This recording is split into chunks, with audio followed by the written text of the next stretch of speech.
Hello everyone, welcome back to another episode of Parts Talk. Thank you for joining me. I appreciate each and every one of you. Now, more Canadians are rejecting electric vehicles, according to our article here and findings from JD Power, as consumers in Canada are still not sold on the idea of automotive electrification. We will dive into the intriguing findings from this article presented by JD Power, and the results reveal a fascinating divide between Canadian and American car buyers when it comes to electric vehicles. However, it is much more broader than this.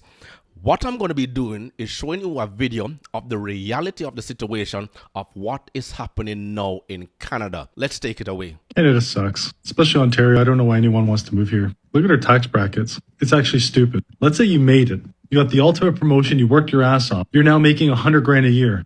You're not, because almost half of it goes to the government. So realistically, you're bringing home $60,000 a year. Now it gets worse. After you pay taxes, you still got to pay taxes on all the shit you buy.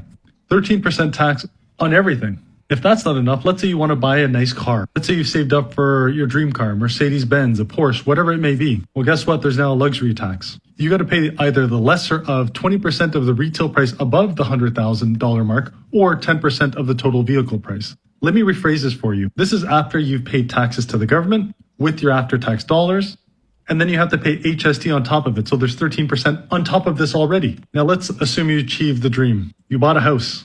This is what property taxes look like for me. Every single year, 14 grand each year. And let's say you got to commute to work. Well, guess what? They just increased the carbon tax on a liter of gasoline from 11 cents to 14 cents. So you're now paying a premium, a higher premium than you've ever paid before for gas. Oh, but it gets better.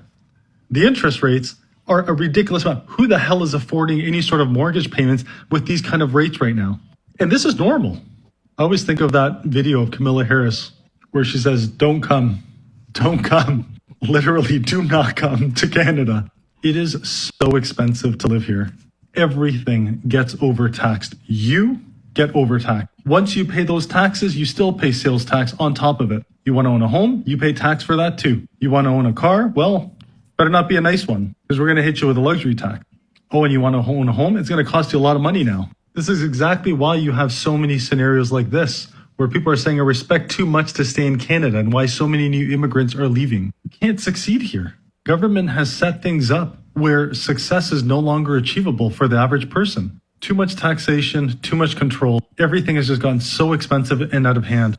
I'm just getting sick of it. And that's why I test my ideas in Canada, but I make my money in America.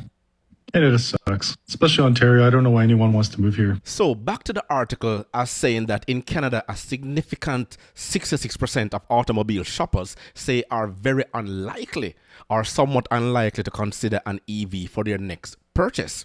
This is not a notable increase from the 53% last year. In contrast, the US shows a widening consideration gap, with 61% of American participants expressing interest in considering an EV, up from 59% in the previous year. Although JD Power attributes the Canadian reluctance towards EVs to growing concerns about affordability and infrastructures, factors such as driving distance per charge, purchase price, and the lack of available charging stations are the top hindrances to widespread EV adoption in Canada. These findings raise compelling discussions about the importance of cars compared to other key daily expenses in people's lives. The study sheds light on the critical role affordability, capability, and infrastructure play in influencing consumers' decisions to embrace electric vehicles and mobility fully. For those of you who studied business, you may have been familiar with Abraham Maslow. His pyramid is shown here,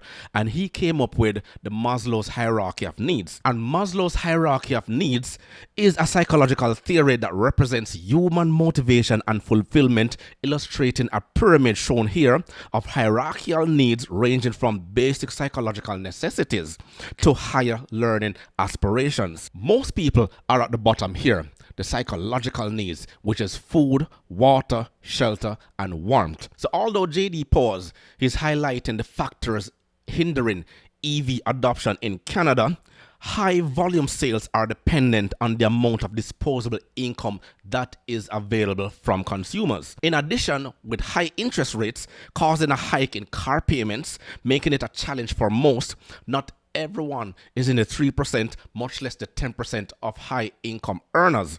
Naturally, people will look to what is more important to them, as I'm going to be showing you in this next video. A worrying new picture tonight of the financial burden Canadians are carrying and the anxiety it's creating as higher interest rates and the cost of living stretch budgets. The snapshot comes just days before the Bank of Canada's next rate decision. CTV's Quebec Bureau Chief Geneviève Beauchemin reports.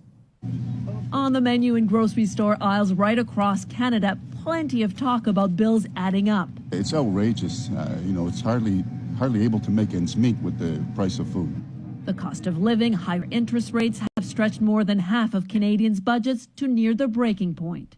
According to a survey by insolvency firm MNP, 52% are $200 away from not being able to meet financial obligations. That's up 6% from last quarter.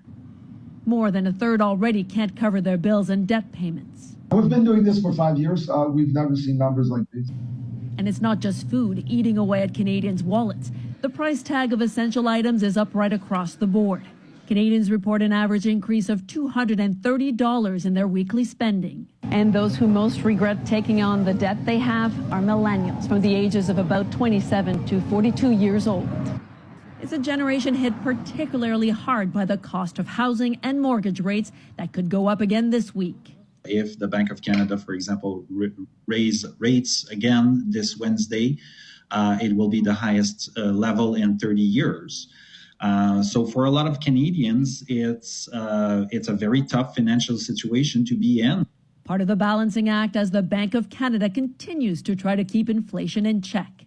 A separate survey also released today found 15% of Canadians are cutting back on retirement savings, while 1/3 are preparing for a possible recession by building up savings. Sometimes they buy 2-3 packages. At Esposito's, a family-run business serving consumers for more than 60 years, they say good deals fly off the shelves quicker than ever. They have to eat, and we see a lot of people that come every day to shop and looking for prices to go down and all that.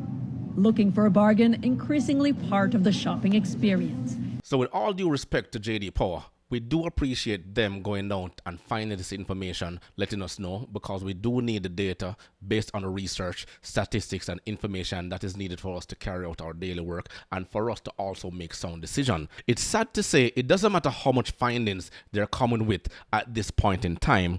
The common man and woman without the spending power will never be able to increase that UIO that the auto industry would love to take advantage of. And the UIO is the total unit in operation for them to know exactly how long the vehicles are going to be staying on the road and how the service department, garages and shops can take advantage of those units running around. Without disposable income, many more Canadians will be rejecting electric vehicles in the very near future. Let me know your thoughts in the comments below. Remember to grab a copy of my ebook, The Parts Manager Guide. Please smash that like button on your way out. It will only take you 1.5 seconds to do so. Until next time.